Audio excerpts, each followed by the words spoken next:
Hello मैत्रिणींनो, कशा आहे तुम्ही? मस्त ना, मजेत ना? मी पण मस्तच आहे. तर सर्वप्रथम तुमचं स्वागत आहे माझ्या चॅनलवर. नवीन आले असेल तर चॅनलला सबस्क्राईब केल्याशिवाय पुढे जाऊ नका.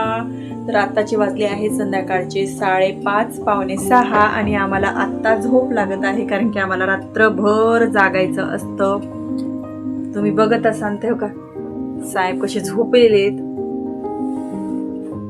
अरे जास्त झोप लागते आहे ना झिगऱ्या? जाग येत नाही आम्हाला. किती उठव ना तू, पण आम्ही जागणारच नाही. तुम्ही कसे कला, पण आम्ही जागणारच नाही. बघा का, तुम्ही काही बी कला, आम्ही जागणारच नाही. आम्हाला रात्रभर जागरण करायचे असते. हे का लक्ष तरी देते का? बघा अजून झाले 4 खाणे चेत. झोपू दे ग, मला झोपू दे. मला जागरण करायचं असतं, मला झोपू दे. काय ना रे, झोपू दे, मला झोपू दे. मला जागरण करायचं असतं. तुला काय आहे तवा म्हणा? उठूट सुटूत येते, माझा व्हिडिओ काढत असती. मी आडच दिलो तरी व्हिडिओ काढतेस, जांभई दिलो तरी व्हिडिओ काढतेस, मी उलटा पालटा झोपलो तरी व्हिडिओ काढते म्हणा माझा. तू झोपू देत नाही म्हणा दिवसभर. याला दिवसभर झोपूच नाही द्यायचं. रात्रभर असा दरवाजाच्या जवळ जाऊन म्याव म्याव करते, मला बाहेर जाऊ दे म्हणून, ओरडून ओरडून. तर चलो, तुम्हाला नाही कालची नाही, मला वाटतं संडेला झाली. आता आजचा गुरुवार आहे, संडेला. पण ऐका, सर्वप्रथम सगळ्यांना हॅपी न्यू इयर. खरं तर आपला नवीन वर्ष नाही सुरू झालाय, पण आता काय, नवीन कॅलेंडर सह चालायचंच आपला तर नवीन वर्ष गुढीपाडव्याला असतो. पण आता कसं नवीन युग आहे, नवीन सगळं आहे, सगळं कल्चर नवीन झालंय, त्याच्यामुळे आता आपण पण हॅपी न्यू इयर करायचं, बाजूला व्हायचं. तर असो, तर मी आता एक ना इन्सिडन्ट सांगणार आहे त्या दिवशीचा. आम्ही जो पाहिला रस्त्यावर, तर आहे ना रविवारच्या दिवशी सायंकाळी किंवा सोमवारच्या दिवशी, मला असं वाटतं सायंकाळी सोमवारच्या दिवशी मला ब्लाऊजसाठी फोन आला होता. मग मी ब्लाऊज आणायला गेले होते. तर आहे ना तिकडनं येतानाचा, मला असं वाटतं एकंदरीत 7-7:30 वाजले असतील. तर मी तिकडनं येत होते ह्याच्याकडनं ब्लाऊज घेऊन दुकानातनं. तर एक माणूस आहे ना, त्याचा कंपनीचा होता, तो कंपनीत गेलेला माणूस होता, आणि तो घरी येताना एक मोठ्या कचऱ्या कुंडीमध्ये आपला डबा ओतत होता. बघाव, तो आहे ना म्हणजे आपला पूर्ण जेवणाचा डब्बा, मी चालत येत होते त्याच्यामुळे माझं एवढं लक्ष गेलं. तर आणि तो गाडीवर होता माणूस, आणि मी चालत येत होते, आणि कचऱ्याची कुंडी माझ्या समोरच होती, अशी म्हणजे रस्त्याच्या कडेलाच आहे कचऱ्याची कुंडी. तर तो आहे ना सगळा आपला डब्बा कचऱ्याच्या डब्यामध्ये ओतत होता. म्हणजे त्याची बायको बघा ना, सकाळी बिचारी उठून, समजा तो आता कंपनीत जाणारे लोक कधी क्वचित 5, 5:30, 6 अशाच टायमाला जातात. तर त्याची बायको किती वाजता उठली असेल डबा करायसाठी? बिचारीनं किती सकाळची झोप मोडून तिनं डबा प्रेमानं केला असेल. बरं, प्रेमानं नसन केला, भांडून केला असेल किंवा काही भांडण झालं असेल, पण तिच्या मनाला की नवऱ्यानं उपाशी नाही राहावं बा, म्हणून तिनं डबा सकाळी उठून केला. तर त्या डब्याचा मान राखायला नको का?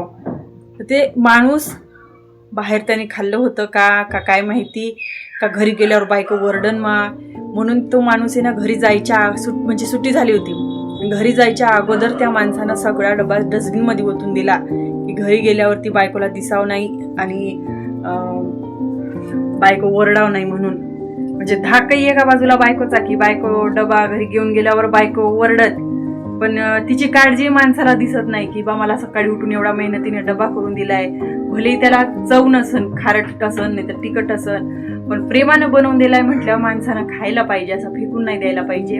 असं प्रत्येकाच्या घरामध्ये असतात भांडणं, भांड्याला भांडा लागतोच, आणि नवरा बायको म्हटलं तर भांडणं होणारच, आणि व्हायलाच पाहिजे. भांडण झालं तरच प्रेम वाढते असं म्हणतात जुने लोक म्हणतात. आताचं तर आहेच, आताचं काय तर सांगूच नका. पण भांडल्याशिवाय संसाराला गोडी नाही. कसं जास्तच गोडी असेल संसारामध्ये, तर त्या संसाराला संसार नाही म्हटलं जात, आहे का नाही? जिथं भांडणं तिथंच संसार. आमच्यामध्ये तर माझा तर राक्षस गण आहे असं मला वाटतं, कारण मीच जास्त भांडकू दे. आमचे साहेब तर एकदम निवांत झोपलेले असतात. मी किती भांडू दे, तू भांड, तुला काय बोलायचं बोल, मी गप बसतो. तर तसंच मला एकटा हसली होती की प्रियंका म्हणे तुझा राक्षसगणच आहे म्हणे, म्हणून तू सारखी भांडत असतेस म्हणे नवऱ्याला, आणि नवरा बिचारा शांत बसून ऐकत असते, तर नवरा देवगण आहे म्हणे तुझा आणि तू राक्षसगणातली असशील म्हणे. पण असो हा आमचा मस्करीचा पार्ट आहे.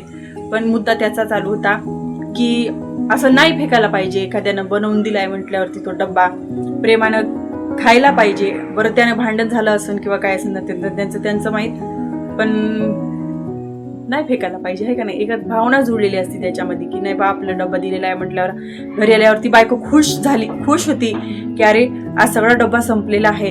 आणि नवरे काय करता, काहीतरी बाहेर खाऊन खाता मस्त.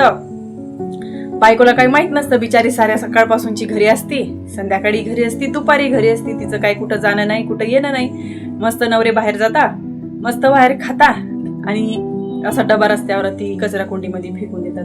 नाही खायला घरी घ्यायचा होता, दिसला असता बायकोला की नाही आज ही भाजी नसन आवडली म्हणून नसन खाल्लं बा, जाऊ दे कुत्र्याला गेली असती चपाती, तिथं पण कुत्रा मांजरनच खाल्ली असती, तसं काही नाही. पण तिनं तिच्यामध्ये सुधारणा केली असती की नाही बा माझा हाचा डबा ह्यांनी रिकामी आणलाय घरामध्ये, तर आजच्या डब्यामध्ये काहीतरी प्रॉब्लेम असन, चांगला नसन झाला, खारट तिखट काय असन तर उद्या ह्याच्यापेक्षा चांगला बनवून देईन असं येईल ना तिच्यामध्ये. मग असं नाही करायला पाहिजे, घरी न्यायला पाहिजे होतं, त्यांना सांगायला पाहिजे होतं डबा असा. प्रत्येकाच्याच घरी प्रॉब्लेम असतात, एवढं कन्व्हर्सेशन नसतं कोणाच्यामध्ये. आताच्या नवरा बायकोंमध्ये तर तेवढं कन्व्हर्सेशन नसतंच, तेवढं म्हणजे नसतंच बोलणार. मुद्दामून काय थोडं फार असतं तेवढं असतं. पण घरी न्यायला माझ्या मनानं तरी की घरी न्यायला पाहिजे होतं. आणि त्यांनी माझ्याकडे बघितलं बरं की ही माझ्याकडे बाई बघायली म्हणून, पण त्याने विचार मनात केला असेल की हिला म्हणजे वाटलं असेल माझा नवरा काही कंपनीत जात नाही. पण एक सांगते, आपल्या घरी तर तसं काही प्रॉब्लेम नाही आहे. आमच्यात किती भांडणं होऊ द्या, काही होऊ द्या, एक दिवस जेवणार नाही, बाहेरचं जाऊन खाणार, आम्हाला पण आणणार संध्याकाळी. पण पहिले नवीन लग्न झालं होतं तेव्हा नखरे चालायचे आमचे. पण आता काही नाही तसं. आता घरी किती भांडणं होऊ द्या, घरी येणार त्याच टायमाला, जेवण करणार, गपचूप झोपणार, भांडणं नाही. काही कधी काय कमी जास्त झालं, येणार जेवणार, गपचूप झोपणार. पण असं कधी म्हणजे घरी अन्न केलेलं आहे आणि फेकून द्यायला लागलं असं कधी झालं नाही. पण असं नाही फेकायला पाहिजे. तर हे असं त्या दिवशी मला रस्त्यावर दिसलं, म्हटलं तुमच्यासोबत शेअर करावं. कारण आता घरी असल्यावर आपल्याला काही शेअर करायला दुसरं नसतंच, त्यामुळं आपल्याला जे दिसलं ते मी तुम्हाला सांगितलं. आणि हे साहेब तर परत झोपी गेले, ह्यांना काही फरकच पडत नाही, तू काहीच बडबड कर मला काही फरक पडत नाही. परत झोपला. झोपू दे ग मला, झोपू दे ग. कसं आहे, हाय का जागा आहे का, जिथं आहेस का गेलास? कसं ना त्यांना असं वाटतं की माझ्या आईनेच पकडलंय. कारण मांजराला लहान तुम्ही बघितलं असेल ना, पिलांना मांजर असेच इथं धरती ना, तर ते तसं धरलं की बिलकुल चिडीचूप राहतात, काही बोलत नाही. आम्हाला लई चावायचं असतं, आम्हाला लई चावायचं असतं, पण दात तरी गडतं का. ऐक आज पेडिग्री संपली, सोनीची पेडिग्री संपली आहे. मेशोवरून बोलवली आहे, पण आता माहित नाही किती दिवस लागतात यायला. आता काही 2 दिवस तर चपातीवरच मला वाटतं 6 तारीख दिलेली आहे. पण मेशो लवकर पाठवतं, मला आता असं वाटतं ऑर्डर करून 2-3 दिवस होऊन गेले.